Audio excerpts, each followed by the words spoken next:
Hola, mi nombre es Óscar Celador Angón y soy catedrático de Derecho Eclesiástico del Estado de la Universidad Carlos III de Madrid. Y voy a hablar unos minutos sobre la enseñanza de la religión y su papel en la escuela pública.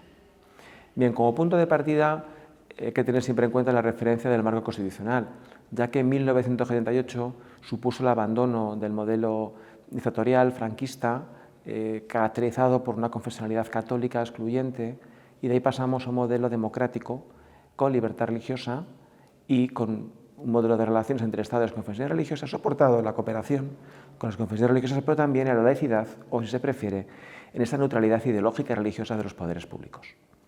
Bien, desde entonces hemos pasado por diferentes modelos, diferentes estadios de clase de religión en la escuela pública. Hemos pasado a un primer modelo en el cual la clase de religión era obligatoria. Hablamos de religión confesional, donde lo que se aprende es a ser creyente, es decir, no hay que llevarse a engaños. La clase de religión que oferta la escuela pública es confesional. Es decir, aprendemos a ser creyentes y no a ser, entre comillas, personas más menos tolerantes. Eso es otro tipo de enseñanza de la religión, que no tiene por qué no formar parte de la primera, pero tampoco, por definición, tiene por qué ir. Bien, dicho esto, hemos pasado por diferentes modelos, comenzando por una clase de religión obligatoria, después a una clase de religión a partir de la LOCSE, en la cual se coloca una enseñanza alternativa, que es la clase de ética, lo cual es un poco peculiar, porque claro, si la ética era tan importante, ¿por qué los niños que iban a clase de religión católica en aquel momento no la cursaban, ¿no?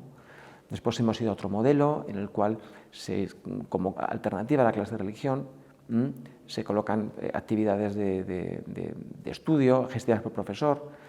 Tuvo que intervenir en una polémica decisión el Tribunal Supremo y en 1992 se suman en este contexto la firma de acuerdos con las demás confesiones religiosas minoritarias, judíos, evangélicos y musulmanes.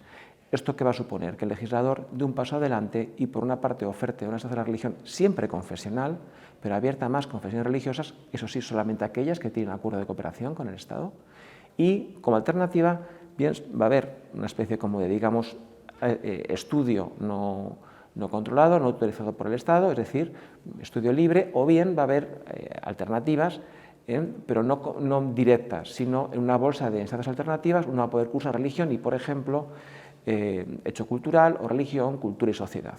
Bien, aquí el problema de fondo va a ser la alternancia de modelos entre el valor que va a tener esa la religión, de forma que va a ser evaluable, por ejemplo, va a contar para la EBAU, va a contar para las becas o no. Ese peso que va a tener la clase de religión ha estado supeditado en gran medida al acuerdo con la Santa Sede de 1979 sobre educación y asuntos culturales y a su reflejo, su traslación al resto de las confesiones religiosas. Y aquí además los actores políticos, que básicamente han sido el Partido Socialista y el Partido Popular, en base del momento concreto, han ido aprobando o derogándose unos a otros leyes, con lo cual el consenso en la materia ha sido nulo o inexistente. Esto que ha generado una alternancia de modelos muy poco deseada, de forma que, por ejemplo, ahora mismo tenemos la ley CELA de reciente aprobación, que al mismo tiempo anula la ley BERT, que al mismo tiempo anuló y anuló y anuló, y así podríamos remontarnos hasta 1990. Una democracia seria no funciona así. La democracia seria se basa en el consenso político.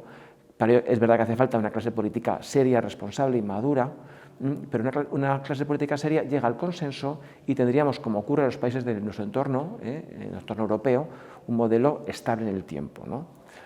El debate siempre más se ha suscitado en torno a qué hacemos con la clase de religión confesional en la escuela pública, ¿no? Y se ha hablado muy poco de qué hacemos con una clase de religión como hecho cultural, o fundamentalmente que nos enseñe desde la perspectiva objetiva, neutral, con lo cual la podría impartir cualquier profesor que tenga formación al respecto, no hace falta que sea una persona elegida por las confesiones religiosas, unos conocimientos objetivos sobre las principales, por ejemplo, tradiciones religiosas establecidas en nuestro país. Eso generaría un modelo muy interesante. ¿Por qué? Muy interesante. Porque favorecería la convivencia pacífica entre personas de religiones diferentes, de tradiciones diferentes. Comprenderíamos, por ejemplo, por qué una persona lleva un determinado símbolo religioso o por qué no lo lleva. Y esa coexistencia pacífica, primero en las aulas, luego se trasladaría a la sociedad. En mi opinión, es el debate que deberíamos de tener en el siglo XXI. Es decir, el debate no es qué hacemos con la clase de religión confesional, que en mi opinión es una reminiscencia histórica a extinguir en nuestro sistema educativo, y habría que dar un paso hacia adelante y apostar por una religión como hecho cultural, en la que todo el mundo tenga cabida, y fundamentalmente que sirva para conseguir esa tolerancia horizontal, esa convivencia pacífica entre personas de diferentes creencias, convicciones y opiniones, que al final es el marco que afortunadamente estableció la Constitución de 1978 y en la que todos estamos llamados a convivir en la sociedad del siglo XXI. Muchas gracias.